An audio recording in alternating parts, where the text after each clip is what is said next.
Knock knock, who's there? Your nightmare!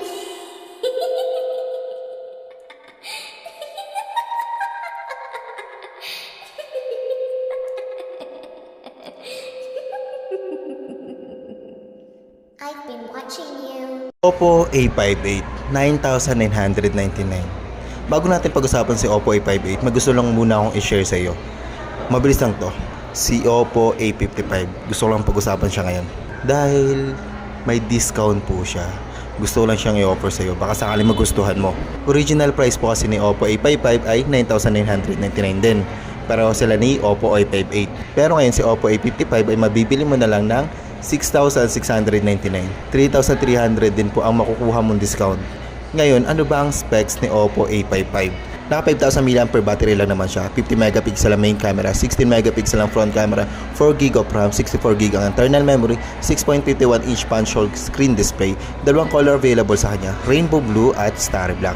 Ang nagustuhan kong color dito ay ang starry black dahil naka-anti-fingerprint po siya at silky smooth lang kapag hinahawakan. Anti-fingerprint means di po kumakapit yung moist na galing sa kamay natin doon sa back panel ng Oppo A55. Naka 3D curve design po siya at manipis lang po siya para komportable lang hawakan at hindi nakakangalay kasi magaan lang po siya. 50 megapixel ang main camera, 2 megapixel naman para sa macro at bokeh.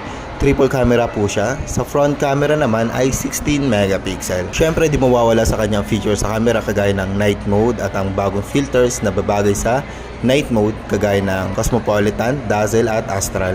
Meron din portrait mode at bokeh camera, blurred ang background at subject lang ang naka-enhance ng color. At ang selfie camera niya ay powered by AI. So automatic na nag-a-adjust ang filter depende sa environment lighting at sa skin tone ng subject. At kapag nagtitake ka ng picture at nasa low light environment ka or walang ibang source of light, meron naman siyang tinatawag na fill light. Halip na flashlight sa front camera ay yung liwanag mismo galing sa screen ang magiging source of light mo para maganda pa rin yung makapture niyang image kapag nag-take ka ng selfie. 5,000 mAh battery po siya. Matagal po yan bago malobat. At may tinatawag siyang power saving mode. At kapag pumatak ng 20% ang battery percentage ng phone mo, mag-auto-activate naman yung power saving mode. At mas tatagal bago malobat ang Oppo A55. Fast charging naman po siya dahil naka 18 watts fast charge po siya. Mas mabilis naman yung pag-charge niya compared din sa mga normal charging kagaya ng 10 watts. Yung 18 watts siguro nasa 48 minutes lang full charge na agad ang phone mo. At naka 6.51-inch punch hole display po siya. Nasa gilid lang yung camera at naka punch hole. Sa iba po kasi nasa gitna ang camera at naka dewdrop display. Sa kanya, punch hole display. Nasa gilid lang. Sa ganyang screen, mas may enjoy mo po yung panonood ng mga movies, panonood sa YouTube, paglalaro ng games kasi mas malaki na yung screen niya at naka punch hole display po siya. May face unlock na din po siya, side mounted ang fingerprint scanner. Kahit may iwanan mo po yung phone mo, walang iba makakapagbukas kundi ikaw lang kasi may face unlock at fingerprint scanner. At kung quality ang pag-uusapan, syempre di ako mapapaya sa standard ng Oppo pagdating sa quality, durability. Naka IPX4 splash proof po yan. IP meaning po nun ay ingress protection. Yung meaning naman ng ingress, yun po yung act ng pagpasok. Ingress protection means protection sa pagpasok ng tubig sa loob ng smartphone. At yung IPX4, yung meaning naman ng X doon ay solid object. At yung 4 naman, yun yung tubig. At dito sa chart, makikita mo naman yung 4 ay ang protection sa splash of water. At yung X, di po siya na-test formally sa mga solid object kagaya ng dust. Normally naman yung mga phone nasisira dahil sa tubig. Kaya additional peace of mind mo na rin dito sa smartphone mo na naka IPX4 po siya dahil naka splash proof po siya.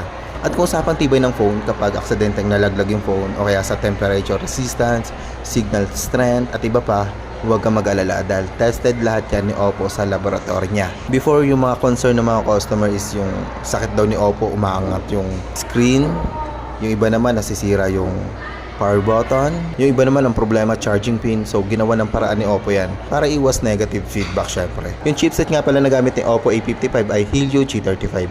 Yung ganyang processor ay saktong-sakto lang naman. Match na match lang naman yung 4GB of RAM, 64GB of internal memory at Helio G35. Kung naglalaro ka ng games kagaya ng Mobile Legends, PUBG Mobile, Call of Duty, Kaya-kaya nyo naman yan. Itong Helio G35, hindi talaga siya pang gaming, okay? Hindi gaming phone itong Oppo A55. Camera phone siya para sa akin. Pero, kaya mo naman maglaro dito ng mga in-demand games kagaya na itong mga Mobile Legends, Call of Duty, at PUBG. Yun nga lang, syempre, magiging honest ako dito sa inyo. Hindi maiiwasan ang pag-init ng phone mo dito. Kung sakaling naglalaro ka na matagal, oras yung tinatagal mo sa paglalaro, pag matagal ka naglalaro, malaki talaga yung chance na uminit ang phone na ito. Normal lang naman yung pag-init ng phone. Ang hindi normal yung overheating, okay? Magkaiba yung umiinit ang phone saka overheating, okay? Overheating, sobrang init na talaga yon. Yun nga lang, normally kapag uminit talaga ang phone habang naglalaro ka, mag-FPS drop na po yan. Kapag nag-FPS drop, masisira yung laro mo. Sayang naman, di ba?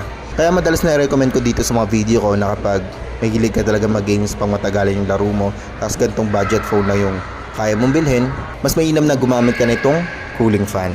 Kapag gumamit ka na itong cooling fan, maiiwasan mo yung pag-init ng phone at maiiwasan mo yung FPS drop at mas okay yung paglalaro mo, mas ma-enjoy mo. Yung cooling fan, nandyan lang naman ang link niya sa Yellow Basket. Kung gusto mong mapanood yung full review ko sa cooling fan, nandyan lang naman yung video sa profile ko. Check mo na lang.